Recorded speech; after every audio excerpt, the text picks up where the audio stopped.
All right, here we are. We're in week 18. I didn't do an intro video this week, but I think I'll use the my final exam review here as kind of the intro for the week in and of itself here. So this will be a review for the final exam.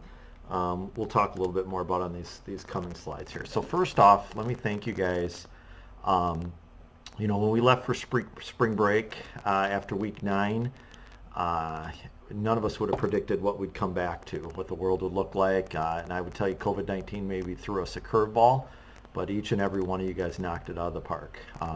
So I greatly appreciate the time we spent together this semester, both the in-class for the first half. I think that was a little more enjoyable for me, but also the online. I've had some great, I've had email communications. I've had a few Teams meetings with a few of you folks talking about problems we were having, and a lot of real quick emails back and forth, and even a few phone calls. So it's been great. What I'm going to say to you guys, every single one of you guys is going to be a huge success. I don't care what path your career takes you, whether you want to go into, you're going to become an engineer and this is the path and it looks great, or maybe some of you guys will come back and teach someday. Whatever that might look like, every single one of you folks is going to have just great success, so keep it up. The other thing I want to say is stay in touch. I am here as a resource to you. All of your faculty are here as a resource to you. Your deans, your faculty, everyone else is here as a resource. But never hesitate to reach out and ask me specifically for anything you might need. Always here to help. And then the last thing is, do not forget to fill out your course evaluations. And I always have to remind people, just because I've seen it misspelled, when you write in that comment about EJ's an awesome instructor, AWESOME. So, but seriously, on a serious note, you don't have to be critical, but give us good constructive feedback. What worked well, what didn't work well, and how you felt about the course, and did you learn, and all of the above. So again, first 9 weeks was awesome. Second 9 weeks was different, but I still think it was absolutely awesome. So great job to everybody involved. Now, what are we really here for today? Your exam format is going to be 100 points. Doesn't mean it's 100 questions, but it is 100 points. There will be a few questions, like some matching questions that might have 8 or 10 elements to them, and they'll be worth 8 points, because there's 8 things you have to do. So plan on it being like 100 questions, even though one question might have 8 elements that you have to do. There are 100 things you have to do on this test. The exam is a time limit. It's a 90-minute time limit. Although this is an open book test, you do not have time with 90 minutes and 100 things you have to do to look up every answer. So if you think you're not going to study and you're just going to look up every single answer, that may work for about the first half of the test, but then you're going to quickly start to run out of time. So here's my recommendation. I put together a good review in this video. It's going to be helpful. It will not cover every possible question. I would tell you this, if you take this review seriously, I would expect if you created a cheat sheet from this review, if you watched this video in its entirety, if you worked out the sample problems that I'm going to work out in the review, I'd expect you to go into that final and score no less than 80%, maybe between 80 and 90%, just because of this review and the cheat sheet. I think you could do very, very well on this test. But the review does not replace the need to study. You can go back and look at quizzes, look at what you got wrong. You can go back and look at homeworks. You can go back and look at anything that you've done in the class. And that in addition will only boost up your grade. So if you take this review seriously, I expect you to do well. If you take this review seriously, create a cheat sheet and do a little bit more than that, I expect you to do extremely well. So 100 questions, 100 points, not necessarily 100 questions, but there's 100 things you have to do. Each thing is worth a point. All right, so let's start off here. Let's start off with circuit analysis. And I'm not going to get real deep into this, but this is what we call a series circuit. This is a simple series circuit. I'm not going to throw any crazy circuits at you that have, 100 resistors and multiple parallel and series combination paths and stuff like that. That's not going to happen here. What I'm going to do instead, and I should have grabbed my calculator, what I'm going to do instead is I'm going to give you some simple circuits, right? So in this case, I've got 12 volts and I've got 2 resistors in series with each other. So if I asked you, what can I calculate from this? If I want to calculate the current through R1, well, the beauty of a series circuit is the current is the same everywhere because there's only one path. It's like having a hose, right? And if there's only one hose, all the water has to go through that hose. All the electrons have to flow through this thing. So really the total current, IT, is equal to VT over RT. And if you remember what we say is E equals I times R, or V equals I times R, you'll sometimes hear E interchanged with V for electromotive force, which is volts. This is what we call Ohm's law. That's our most important calculation here. The other one you'll hear out there is Watt's law, P equals I times E. This is Watt's law. One defines the relationship of current, resistance, and voltage, or amps, ohms, and volts. And the other one describes the relationship between amps, volts, and I should be careful here because I used V up top. I should probably stay with the same things here, right? Let me erase this here. You'll hear me use that V and E interchangeably, so sometimes I do stuff like that, and if I want to use it one way, I should keep it that way. Let's go to my pen. So it'd be I times V, but really it is volts times current equals watts. So that's the relationship of Watt's law. And again, E and V are the same thing. E equals V. Electromotive force and volts are the exact same thing. So if you see E, if you see V, they mean the exact same thing. All right, so in this case, if I want to calculate IT, then my total current is equal to my total voltage, which is 12 volts. In a series circuit, I've got two resistors added together, 680 plus 470. Let me see if my calculator, that one doesn't do my, yeah, it does. 680 plus 470 equals 1150. So I can add that in here, 1150 ohms. And then I can bring that calculator up again. I could do 12 volts divided by 1150, and I'm going to get 0.0104 amps. IT equals 0.010, what was that again? I got to bring that up again. Oh, there we go. 12 divided by 1150, 0.0104 amps. 0.0104 amps. That could also be written as milliamps, so we could do something like 10.4 milliamps. I will tell you on the test, to keep it simple, I'm just going to write it something like that. Probably be multiple choice as well. So if I asked you, let's say, what is the voltage of R1? If you want to know the voltage of R1, well then the voltage of R1 equals I times R. So it's IR1. Oh, excuse me here. Let me erase that for a second here. This is the only problem with using my little tablet here. Go back to my pen, pointer options, pen. So V equals I times R. So let's see. So the voltage of R1 equals the current times the resistance. So I guess that was actually okay, right? Voltage equals current times, yeah, I'm okay. So VR1 equals IR1 times R1. So VR1 equals the current of R1. Well, what we know is the current is the same everywhere. The current is 0.0104 amps. So it's going to be 0.0104 amps times the resistance of R1, which is 688 ohms. And therefore my voltage of R1 is going to be equal to, let me bring up my calculator again here, 0.0104 times 680, 7.072 volts. 7.072 volts. And these are DC. Why are they DC? Because this is a DC source right there. So there's the voltage of R1. The current, the total current was right here, which is also the current through R1, because current's the same everywhere in a series circuit. And then let's do a real quick Watt's law calculation. I'm going to erase a little bit of this here that we don't need anymore. There we go. And I'll grab my pen again. All right. So watts, we say that the power is equal to the current times the voltage.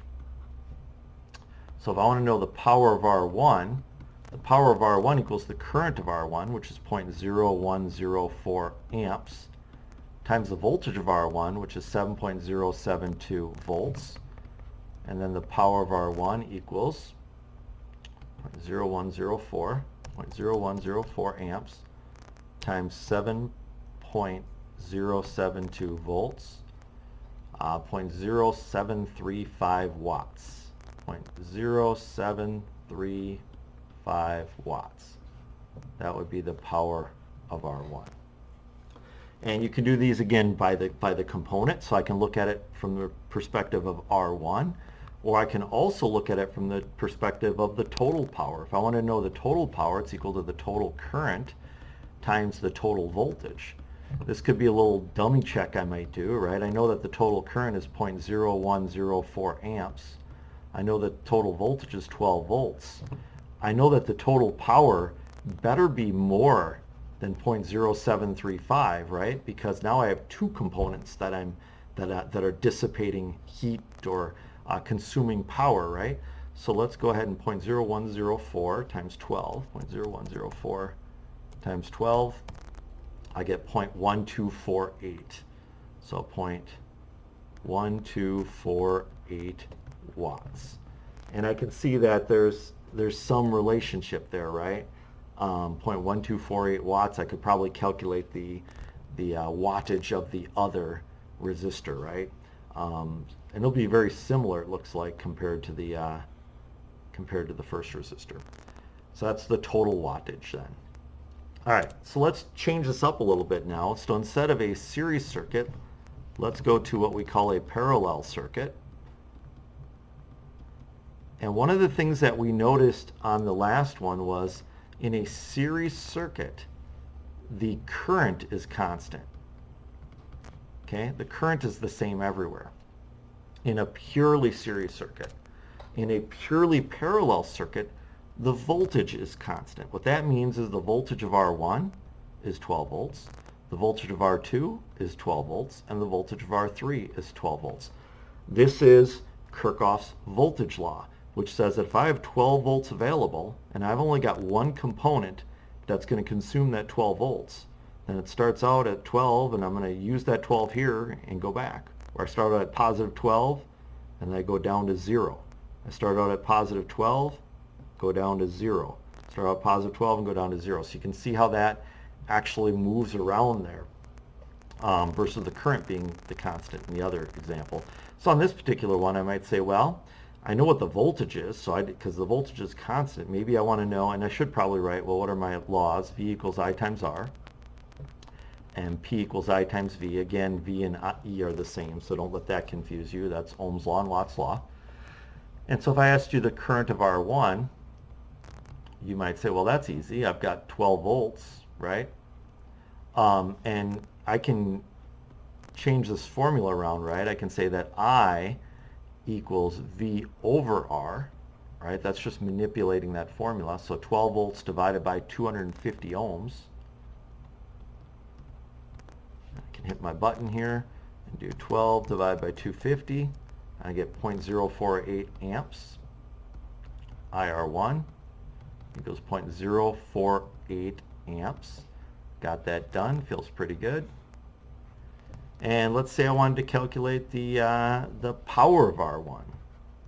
The power of R1 is going to be equal to, that one's pretty easy. I got the current of R1, whatever the current of R1 is, times the voltage of R1. I think I have all those. Oops, should be a multiplication symbol. It drives me nuts when I have something wrong, so I got to fix that and get my eraser out here real quick.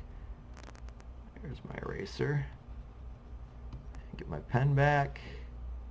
Pointer, pen, there it is. So current times voltage. So PR1, the current is 0.048 amps times the voltage of 12 volts. And then PR1 is going to be equal to, let's hit this, 0.048 times 12, 0.576 watts. It's very likely that when you see this on the test, there'll be one of two states. It'll either be a multiple choice and you'll have to select the best answer. So with the exception of a little bit of rounding error, if you see one that's 0.5759 or something, that's probably the right answer. The other ones are going to be out to lunch, right? Or it could be fill in the blank. If I do a fill in the blank, I'm going to give you a little bit of room. I'm going to give you a little bit of margin, meaning if I'm expecting the answer 0.576, I might put in a range of answers like 0.575 to 0.577 or something, so that you have a little bit of rounding error to get in there. But typically 3 places is where I like to be on some of that. And then what should we do? Maybe we could do a, I don't know, and we could do another current, I suppose. That's an interesting thing. Let's analyze the current real quick, the current of R2, which would be the voltage of R2, 12 volts divided by R2. Now, before I do that, though, let's ask ourselves, if I've got 12 volts and 250 ohms and 12 volts and 500 ohms, what do I expect? Well, more resistance means less current to me, right? I mean, as resistance goes up and voltage stays the same, current has to go down, right? Because if you think, 1 over 1, and now the denominator gets bigger, 1 over 2 is a half, right? So let's see if that works. 12 volts divided by 500 ohms. So we got a different number now, right? 12 divided by 500, I get 0.024 amps equals 0.024 amps. Well, what did we just notice? We noticed exactly what we expected there, right? Half the resistance, twice the current. Twice the resistance, half the current. That is the Ohm's law. That's essentially what you're looking at for Ohm's law. So that's a good example of what you'll see on the exam, the final exam. So that's a little bit of the circuit analysis stuff. Let's talk a little bit about relays. A couple of different relay diagrams here. When you look at a relay, it's important to be able to identify a couple of things. The coil, the normally open contact, or contacts, and the normally closed contacts. So if I look at this first one, these are the things I'm looking for, right? I can see right off the bat there's a coil here. 2 and 7, pins 2 and 7 are my coil. If I was to put a meter on there, I would expect some low value of ohms, maybe 100 ohms or something like that. Remember, the coil just is an electromagnet. What it's gonna do is it's gonna pull the contacts in the other direction, is what this thing really, really does. So then I want to find out, give me a normally open contact. All right, so if I want to find a normally open contact set, I can see that the arrow's not touching the switch here. So 6 is the normally open. And the common that can go to either side, if you think of this as like the pivot point, where this switch can go down or it can go up, right? It's going to then be 6 and 8, or 8 and 6, however you want to call it, doesn't matter a whole lot. 6 and 8 is my normally open contact. On the other side, I can see that 1 and 3 are my normally open contact. I drew them backwards, but that's fine. 1 and 3, 3 and 1, same thing. My normally closed contact is going to use that same common. I mean, I'm still going to use 8, but now I'm pivoting down to here, right? I'm pivoting down to this pin. So now I'm going to be 5 and 8, or on this side, 1 and 4. Okay, let's go over here and let's look for the coil. So now it's a little bit different drawing. And you'll hear terms like, IEC and NEMA and all these different things. And it depends on, is it an international symbol? Is it, a North American symbol? Is it a European symbol? Is it an American symbol? And also even the vendors. Even the vendors will draw these things differently as well. So although the coil here kind of actually looks like a coil, right? Like a coil of wire that's wound around something. Over here it just looks like a box. So here, 7 and 8 represent my coil, and that's where I'd read my low ohms. And if I want to look for my normally open contacts, are going to be, here's my pivot point. That's my common, which is important, and it can go to 3, so 5 and 3. Or over here, I've got 6 and 4. And then my normally closed contacts, again, 5 is my common. That's my pivot point again. And it's going to the switch that hits to here, right? That's the normally closed. That's the de-energized normal state. Everything's drawn in the de-energized state. That's going to be 5 and 1. Or 6 and 2. And just like that, we've determined how a relay works. And now if you're wondering what a relay is, a relay uses one signal to turn on another signal. My best example of that again is a lot of times in a car you have something called a starter solenoid. Starter solenoid is essentially a relay. A small amount of current goes through the key switch that then drives a ton of current from the battery down to the starter. Could be hundreds of amps going down to the starter. We don't want to run hundreds of amps through your fingers on the key switch. So we run milliamps of current through the coil, through the key, and then that coil then trips the contact that then is going to route hundreds of amps down to the starter. So it's one signal controlling another signal. All right, some other important stuff here. Schematic symbols. You just gotta, unfortunately, you just gotta know these. So this is a normally closed proximity sensor or proximity switch. Okay. This is a normally open. How do you know that? Well, because it's drawn in the open position versus this one being drawn in the closed position. So that normally open, normally closed, that should be easy, right? You should be able to look at all of these and say, well, that one's normally open, that one's normally closed, that one's normally open, that one's normally closed, that one's normally open, and that one's normally closed. Why? Because the closed ones are already making contact and the open ones are shown in the open position.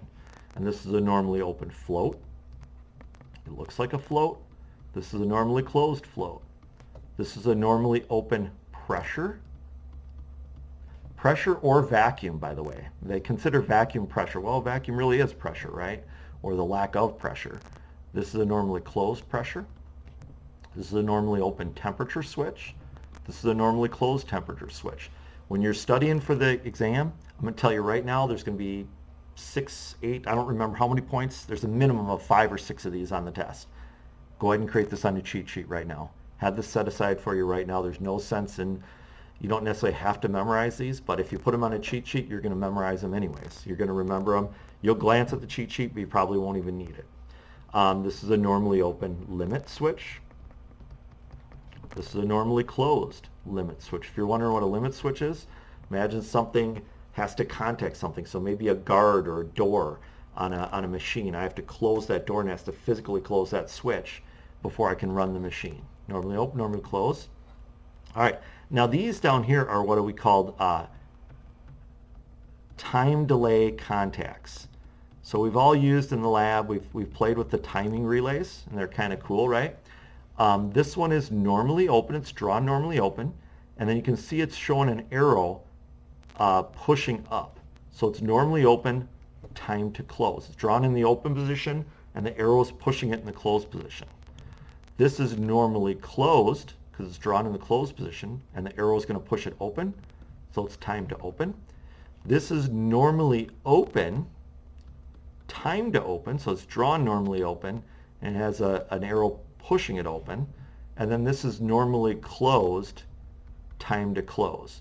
So you can see if it were to open, I would time it to pull it closed again, right? So normally open, time to close, normally closed, time to open, normally open, time to open, and normally closed, time to close. The easy thing, again, is figuring out which state it's in. It's drawn open, it's normally open. It's drawn closed, it's normally closed. And then the question is, what does the arrow do? Well, the arrow is going to push this in the closed direction, and this arrow is going to push it in the open direction. So those are your schematic symbols. Relay logic, you'll see a couple of these for sure on the exam. Think of these as almost like switches. If A is off and B is off, that's its normal drawn state, then there's no way the output can be on, right? I can't get through. But if I turn B on, right, if I turn B on here, I could get through here, but I can't get current through A, so I'm still off. If I turn A on, so if this were to turn on, right, I can get power to here, but B is not on, so it's still off. But if I was to turn both of them on, now all of a sudden this can turn on and I can get a 1. This one's a little bit different, right? A 0 and a 0 gives me a 0. There's no way I can get there. However, if I turn B on, sure, I can get there, right? I can go right through and up. Or if I turn A on, I can go straight through and turn it on. Or if I turn both of them on, I can go straight through and turn it on. Another good one to maybe have a couple samples in your cheat sheet there. This one's a little bit different. If I energize this coil, this contact is going to switch states. So when the coil is off, this contact is routing power. If this coil ever turns on, this is going to open. So right now, 0 and a 0 means the coil is de-energized. This is my de-energized state. The output is on. The trouble here is if I turn A on, the coil energizes. That's going to open now, right? And turn off. Or if I turn B on, that will energize the coil, open that contact, and turn off the output. Or if I turn both of them on, it's going to de-energize the output. This one here, we're actually drawing the contacts in reverse. So think of them like in reverse. So a 0 and a 0 means that this is the 0 state, the output is on. If I turn B on, then what I'm really doing is changing the state of this to the opposite. It's going to open up, which this will no longer be a path, but A can still get me there. Or if I turn A on, then this one opens up, but I still have a path through B. But if I turn both of them on, then they actually are going to both open and I no longer have a path. And for those of you that have done some Boolean logic, you know, AND gates and OR gates and AND gates and OR gates, you can equate all of these to a specific gate. You know, this right here is an AND gate. This is an OR gate. This would be a NOR gate, right? Because it's the opposite of the OR, so 0, 1, 1, 1, 1, 0, 0, 0. So it'd be the NOR gate, and this would be the NAND gate. And just like that, we created essentially all of the major gates except for like the exclusive OR and stuff like that. All right, one more here. Again, very similar to the one up here, but now if I turn both of these on, that's the only time that this will open up. So the only time I can get a 0 is when A is on and B is on. This energizes and that changes states. Otherwise, these are always 1s. Okay, that's also that also winds up being an AND gate. This guy over here, let's see here. Both have to be off to turn on the output. So 1, 0, 0, 0. You might say, well, how do you know that, EJ? Well, because if I turn B on, this changes states and I can't get through. Or if I turn A on, I can't get through. That's going to turn it off. Obviously, if I have both of them on, it's going to turn it off. So there's your relay logic. Another good thing to take a look at. Your relay logic wiring. This is us doing this with you know, contacts and coils. You know, you can go back to our slide with the relay contacts, 7 and 8, 3 and 5, 4 and 6. You know, I could put on here that this is, you know, 7 and 8 for coil 1, 7 and 8 for coil 2, 3 and 5, and 3 and 5 for my 2 normally open contacts. This signifies that I have 2 different relays, control relay 1, control relay 2.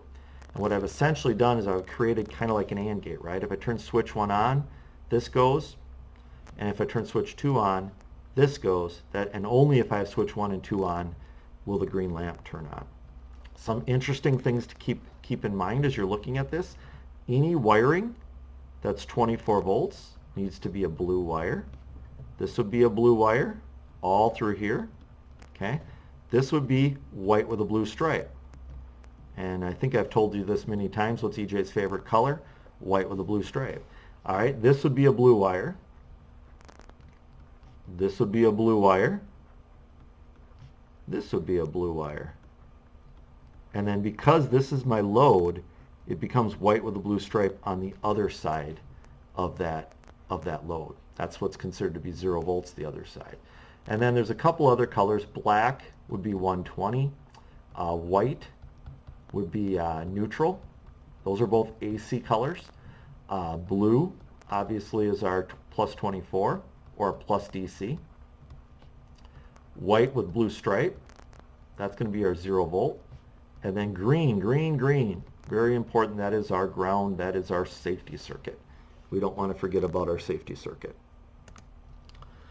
A little more relay logic here. So here we've got some other stuff going on here. So now I've got some momentary push buttons. Let's talk about what's going on here. The colors are all still in tune. We don't have to worry about that. When someone presses this start push button down, when that gets pressed down, this coil is going to energize. When that coil energizes, that's going to then close this contact. Now when I release this push button, it goes back up. This becomes what? Say it, holding contact. So that's a good thing. Holding contact, sealing contact, maintaining contact. I've heard all kinds of different terms used for that. At the same time that I energize CR1, so that allows me to use these momentary push buttons, by the way, the holding contact does, right? Let me erase this real quick. Pointer options, eraser. So now we're in the state where that's back in its normal state and the holding contact's keeping everything on.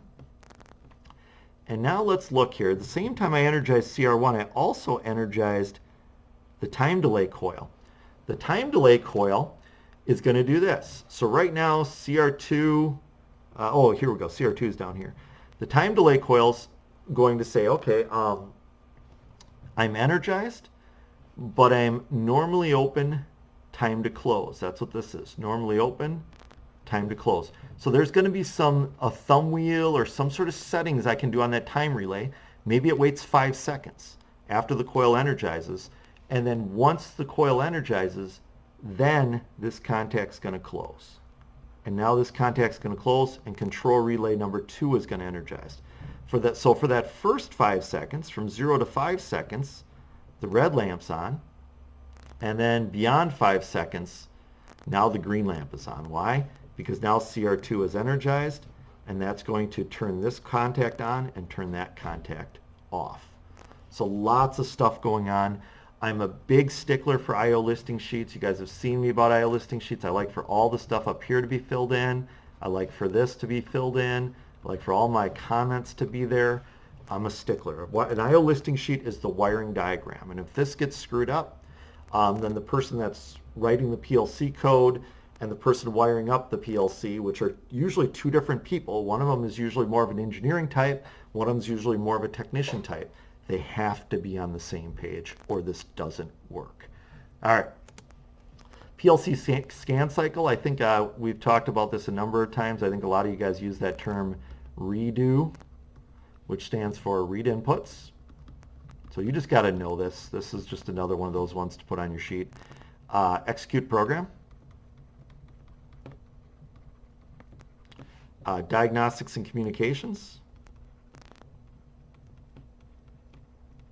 And then update outputs. And that redo thing was something a student of mine probably 15 years ago came up with that and said, hey, that's redo. I was like, what the heck is redo? Read inputs, execute program, diagnostic communication, update outputs. And it helps them remember that. So PLC Scan Cycle, just an important thing to understand. All right, on the industrial robotics side, we obviously got into industrial robots. We might have done a little more on the SCARA side, obviously, than on the 6-axis side. That's fine. A robot is a robot is a robot. A robot is a programmable, multifunction manipulator designed to move material, parts, tools, or special devices through a sequence of motion in the performance of a task. The SCARA robot, this is a good, know what this acronym stands for, Selective Compliance Assembly Robot Arm. And then the 6-axis robot. And kind of know the difference. You know, this SCARA robot is more about pick and place. Really, that's a great application. When you look at the SCARA, which is up here, right?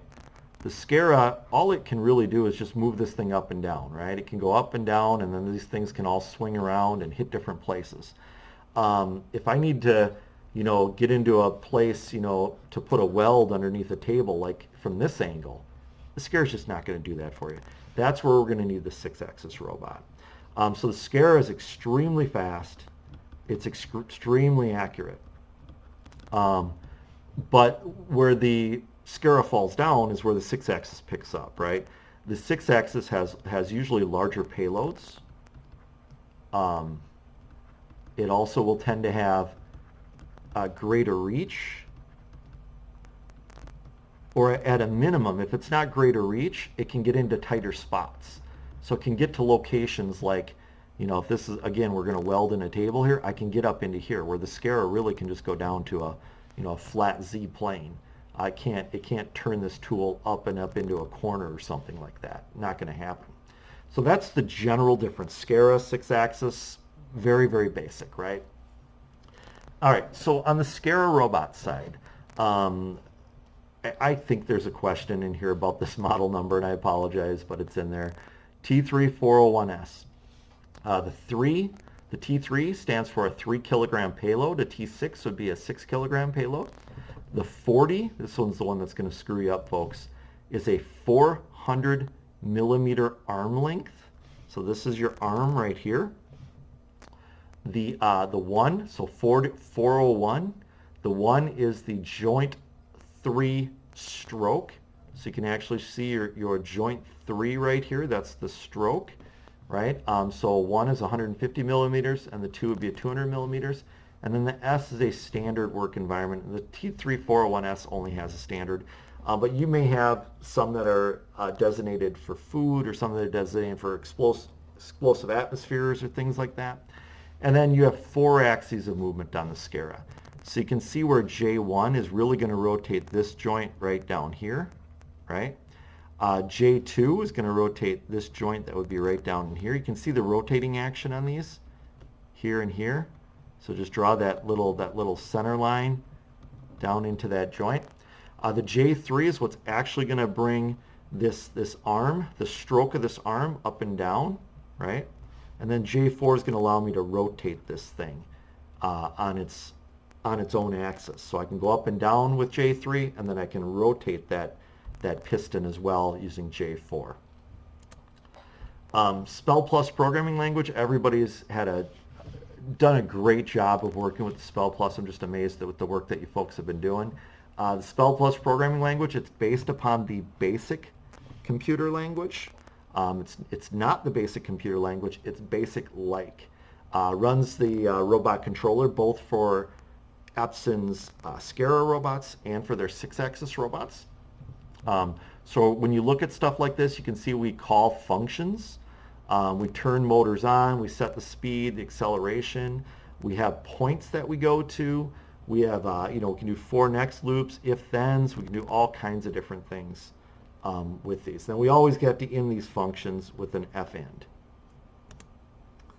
The motion instructions, very, very important for what we can do with the SCARA. This one became a little bit contentious, but what a go instruction really is it's when I don't care how I get there, I just want to get there quickly. So it moves the robot using point-to-point action with the idea of how do I just get there quick. I'm not worried about maintaining linear, not worried about bringing Z up to 0, not worried about any of that stuff. I just want to get there quickly. So that's the go instruction. The move instruction is my linear interpolation, and I always like to equate these to CNC. I know some of you guys maybe have some CNC background, some of you have very limited CNC background, some of you might have no CNC background. A go is like your G00. In CNC we call that a rapid, get there quickly.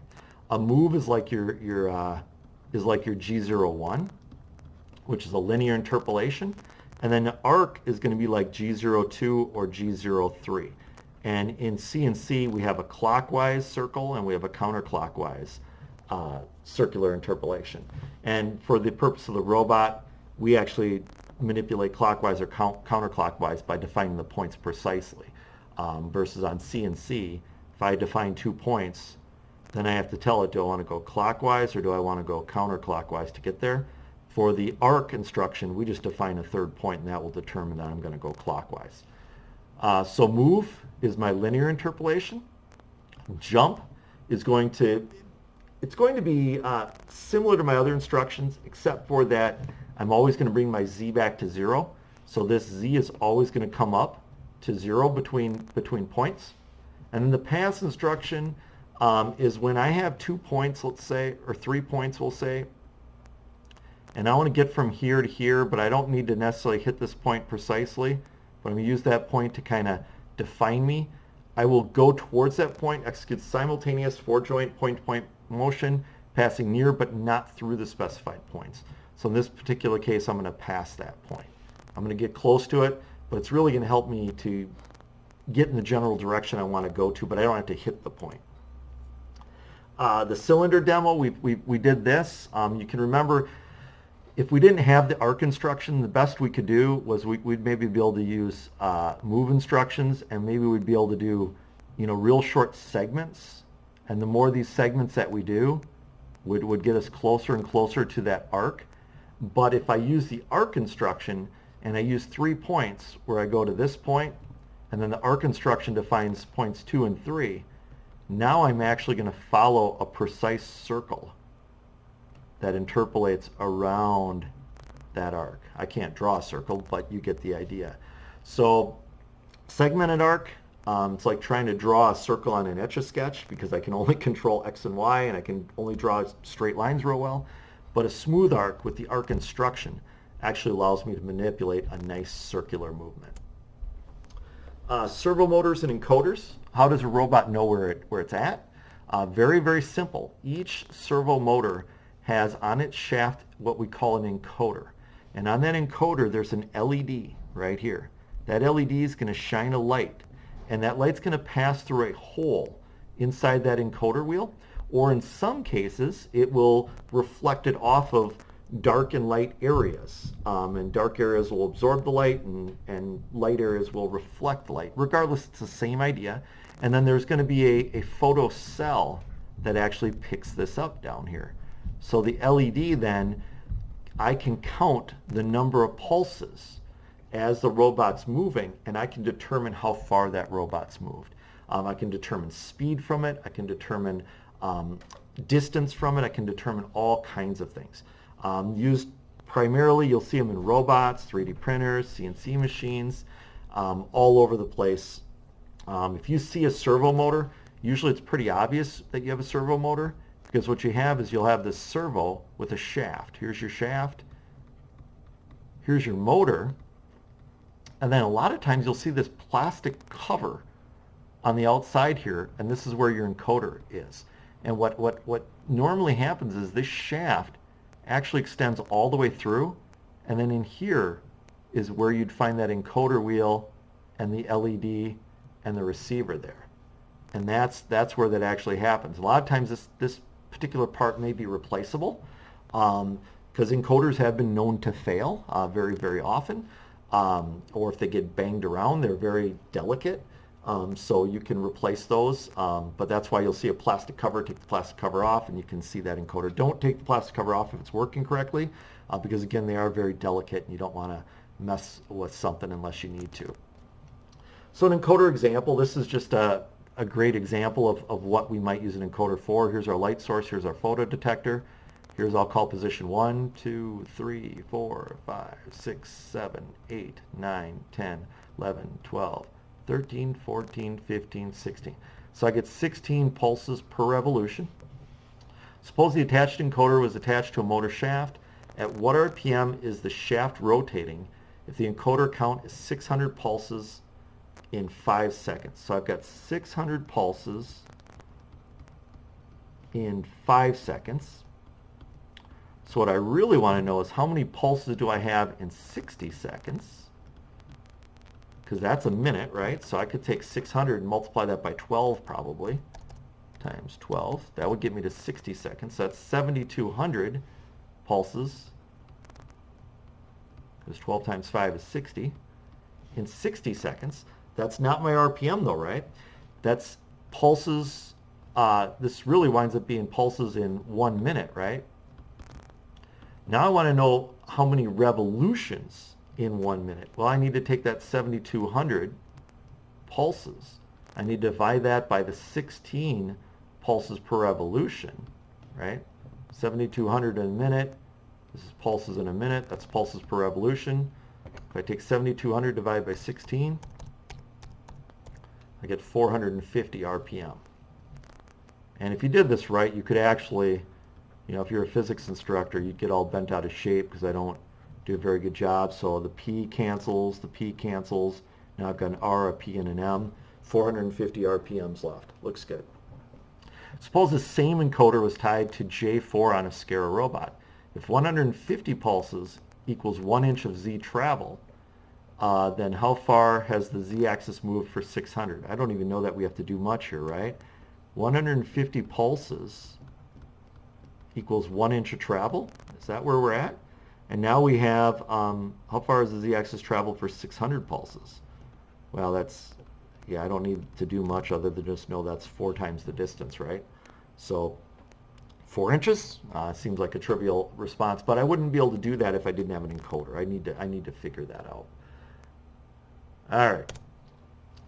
A little bit on sensors here. So on sensors, as you're looking at sensors, we have a lot of different styles I'll talk about in a moment, but we also have different ways of switching. We have syncing and sourcing. So this right here over here is a syncing sensor. And you might say, well, why is this a syncing sensor, EJ? Here's the reason why. As I look at this, I've got negative that I'm going to switch to my load. I'm going to call this my load right here, and then go back up to positive. This is a syncing sensor. Why? It's switching 0 volts. It's going to use an NPN transistor to do that. This, by contrast, oh, this one's a little funky here. No, this one's the same. Sourcing sensor.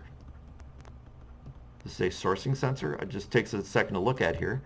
Again, I've got this goes back to now positive instead of negative, and that's going to switch. Now here's where it's a little funky on this one.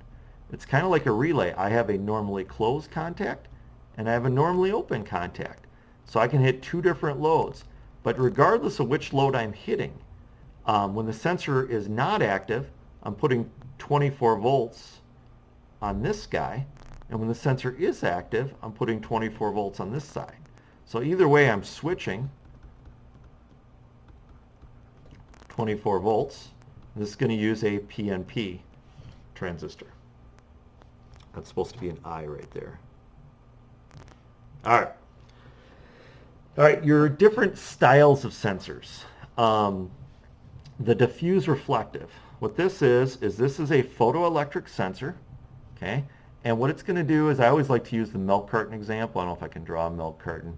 But you imagine a milk carton coming down a conveyor belt right here. And this photoelectric sensor is going to have 2 windows. And what it's going to do is it's going to bounce the light directly off the object. So the diffuse has an emitter and a receiver. I'll draw a couple wires there. But it actually bounces the light directly off the object. So it works well for flat surfaces, flat targets. I also like light colors of targets. Why? Because if the target's too dark, I'm not going to get a good reflection off of it. Sometimes shiny targets actually hurt you on this, but tends to be that a semi-glossical target. I don't know if that's a word, glossical, but at least a light target. The white milk carton works really, really good for this. The clear plastic milk carton may not work very good for this. All right, the retroreflective. Now the retroreflective is a little different. The retroreflective has an emitter over here, and also has a receiver still. Yeah, we got to think about the retroreflective. And my target's going to go in the middle, but I need to have a reflector over here. And what that reflector is going to do is the emitter is going to go all the way over to here, boom, bounce off the reflector, and go all the way back to the emitter, or to the receiver. And what's going to happen is, as things come down a conveyor belt, they're going to break that beam, and that's going to allow me to detect, that a part has been detected, right? Because it broke the beam. Versus this one, the beam hitting it really turns on the receiver, and this one, the beam hitting the target actually breaks the signal to the receiver. So it's almost like a normally open and normally closed, but they both can be used very, very similar. The through beam is the one that we're all familiar with, because the through beam is what you have in your garage door at home, where we have an emitter and a receiver. And so instead of having to reflect off the target or reflect off a reflector, the emitter emits, the receiver receives, and then when the little kid comes underneath your garage door and breaks that beam, then all of a sudden the garage door stops going down and doesn't crush somebody or hurt somebody. So that's really the way to tell the difference between these two. Diffuse reflector, I bounce off the target. The retroreflective needs a reflector, and the target breaks the beam. And the through beam separates the emitter and the receiver, and the target breaks the beam as well. A little bit on DC motor control here. Let's see here, we're doing good on time. So this is what we call an H-bridge. So the H-bridge, again, is a way to control, it's directional control of a motor. So H-bridge gives me motor direction. And I'm talking about a DC motor right now, right? So in this case, if I turn on switch 1, I energize CR1. Energizing CR1 is going to close this contact, and it's going to close this contact. So by energizing CR1, I put positive on this side of the motor and negative on this side of the motor. Whether I call that forward or reverse, clockwise or counterclockwise, I do have one direction, right? So CR1 gives me one direction. So we'll call that, in this particular case, we'll call that forward. That's what we'll call that. Now I'm going to change colors. I'll go to my pointer options, I'll go to my ink color, and I'll grab this kind of really green, I guess. All right, so then switch 2 is right here. It's kind of an aqua color. And I'm going to energize this coil now. And by the way, if you're using this in PLC code, it's very important we don't have both on at the same time, right? We don't ever want that to happen. In this case, I've got an interlock right here that would prevent one from going without the other one. So I probably would have to open this up before I can do the reverse. But I'm just looking at what this actually does. Now look at what's going to happen here. In the reverse direction, now what I'm doing is I'm closing CR2 contacts, which are, lost my pen, it's hard to see this guy. There we go. There's a CR2 contact and there's a CR2 contact. And now look what happens is now I'm putting negative via right here, right, onto this side of the motor, and I'm putting positive via right here on this side of the motor. And what we know about the motor is if we change the polarity of the power supplied to a DC motor, I change the direction of the DC motor. Why do we call this an H-bridge? Well, that's pretty easy. Let me change my pen color one more time. We call this an H-bridge because when you look at it, it looks like the letter H. We don't call it a J bridge or a D bridge or an EJ bridge or something like that. It actually looks like the color H. Not the color H, the letter H. Thank you. All right. A little bit on Logosoft PLC programming. So this is what we call function block diagram, FBD. I would ask you to be able to identify some basic instructions as far as just by looking at them. So right off the bat, I know that this is an on-delay timer. How do I know that? Because this is what's going to trigger it. When the trigger goes high, that little dotted line, that signifies that I'm starting the time, and I'm going to delay turning on the output until some time has passed. And then as soon as the trigger goes low, I reset the output back to 0. That's an on-delay timer. Okay? I know that this is an off-delay timer. This is a TOF. How do I know that? Because as soon as the input, the trigger, as soon as the trigger goes high, the output turns on immediately. It's when the trigger goes low that I start timing. The dotted line signifies I'm starting a timing event, and I'm delaying turning the device off until some time delay has been reached. So that's my on delay and my off delay. I don't have a real good way for me to tell you on this one other than if you look right there, CNT, that's count. So that's a counter. It's an up counter, down counter. It doesn't really matter in Logosoft because we can control the direction. So this can count up or down, going plus or minus, depending on the direction pin. And this is telling me that it has an on threshold of 10. So the bit associated with B003, if I drew a B003 contact somewhere, that would turn on when I reach 10 and would turn off whenever I was less than 1. This one's pretty easy. This is an AND gate. So that's some Boolean logic for you. We've just discussed that earlier. And this is an OR gate. You might say, I don't get it, EJ. Well, this one's usually pretty easy. People say, okay, if I have 2 inputs hooked up, I need input 1 and input 2 both to be on. If I have 3 inputs hooked up, I need all 3 inputs to be on to get the output to come out. The OR gate, I need greater than or equal to 1. So if this input is on, or if this input is on, or if this input is on, or if all of them are on, doesn't make a difference as long as at least one of them is on. That's where that greater than or equal to 1 symbol comes up. I would recommend being able to at least look at some function block diagram programming. So like I can look at this and say, and this is switch, not switch, that's okay. In this particular case, it takes switch 1 and switch 2, and not proximity 3 to turn on my DC motor. If my DC motor's on, then LED 1 is on. However, if my DC motor is not on, meaning if the output of the AND gate is false, if this is false, then the NOT gate makes this true and the other LED turns on. So this is a nice way to get two different LEDs. So like if the motor is on, I get a green LED, and if the motor is not on, sometimes we signify that with a line over it, I get a red LED, you know, LED 1 and LED 2 or whatever, right? So just be able to do some real quick analysis. Wouldn't hurt to go back and play with Logosoft and the Logosoft simulator a little bit, or go back to your code for the elevator and just dabble with it a little bit and kind of ding back into that. I will tell you that those elevators are still sitting in Black 63, and that is one of the coolest projects I've ever done at Dunwoody. You guys just, I mean, absolutely knocked it out of the park. We got 6 really, really cool PLC controlled elevators, and they just are absolutely outstanding and just very, very cool. So anyways, open loop versus closed loop control. So open loop control, very, very simple. There's no feedback. You know, a lot of times we use timed events and errors can stack up. We saw this with the AGV. Very difficult. The first AGV job we did, we just drove from square to square, and I think we did it all with like timing and directional control, right? But we couldn't do a lot, right? We could get from square to square and maybe square to square to square.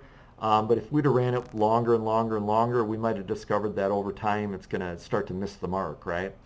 So in this particular case, all we do is we have the controller, the driver, the motor, and we don't know what's actually happening. If the motor is worn out a little bit and runs slower than it should, then we're not going to get the expected result.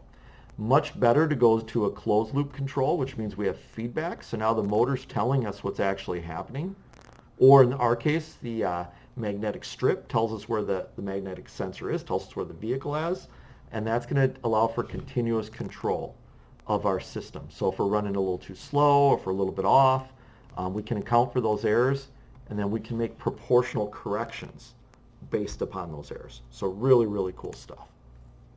When we talked about the AGV stuff, we talked about 2 different ways of driving straight.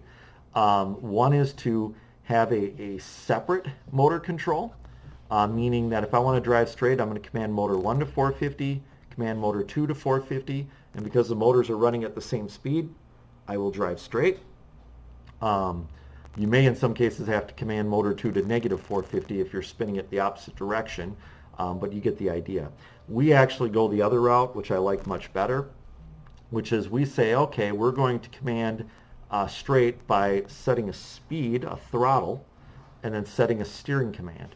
And then by changing that steering command, we can steer left, we can steer right, or if it's 0, we can just continue to drive straight. And you guys did a great job of working with that. And the AGV stuff, I think the AGV, had we actually been able to build that, it would have been an even cooler project than the elevator.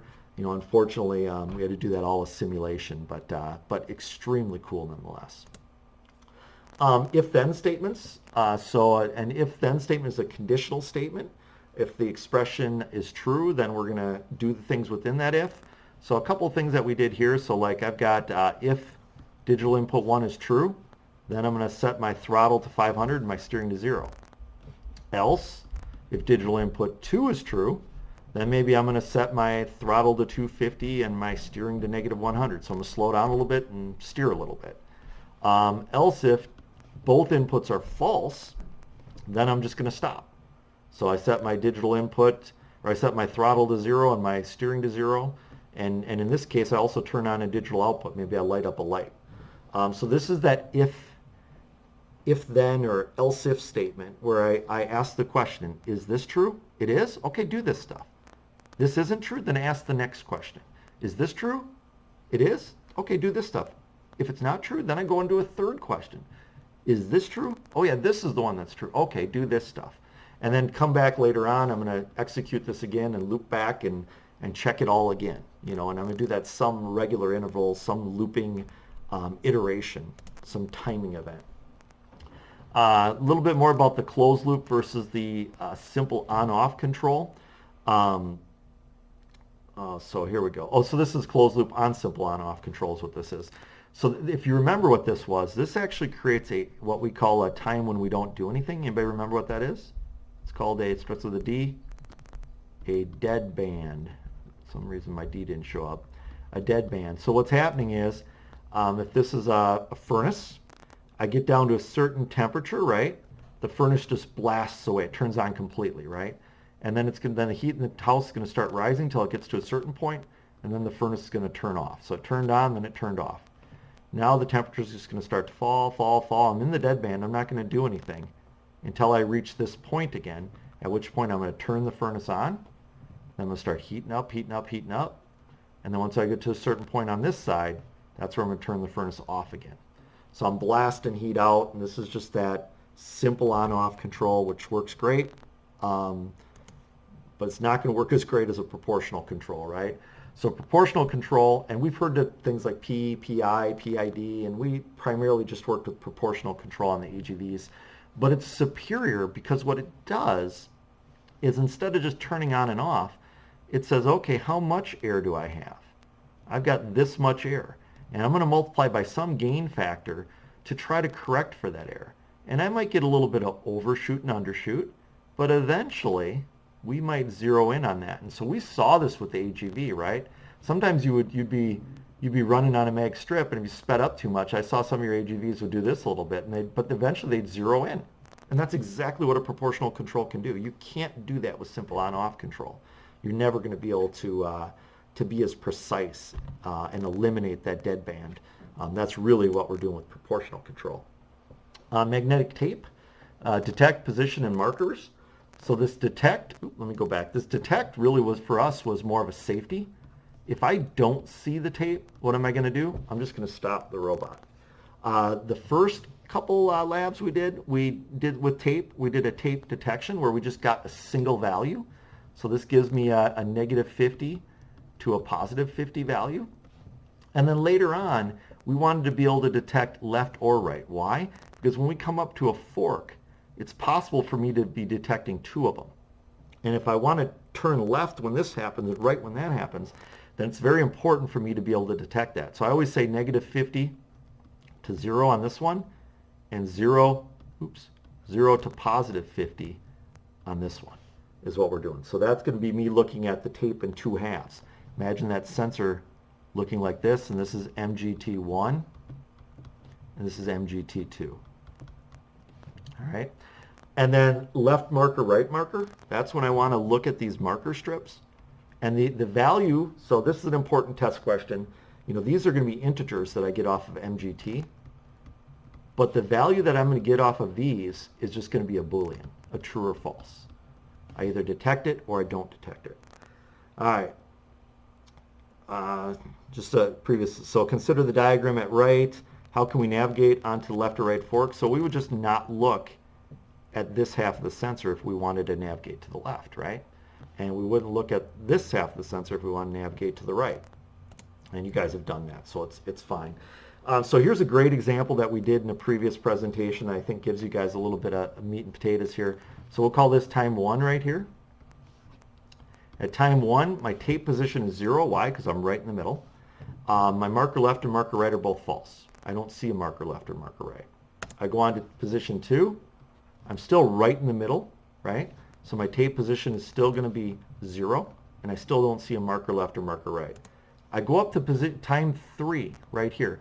Now what you can see is I'm no longer right in the middle. I'm a little bit to the right. And if we remember how the sensor works, right? Here's the sensor. This is negative 50. This is positive 50. And this is 0 somewhere right in the middle, right? I can see I'm a little bit to the right, so maybe I'm here. So I'm going to call that time 3. I'm going to call it plus 25. I'm still false and false on my tape detect because I don't have a marker strip.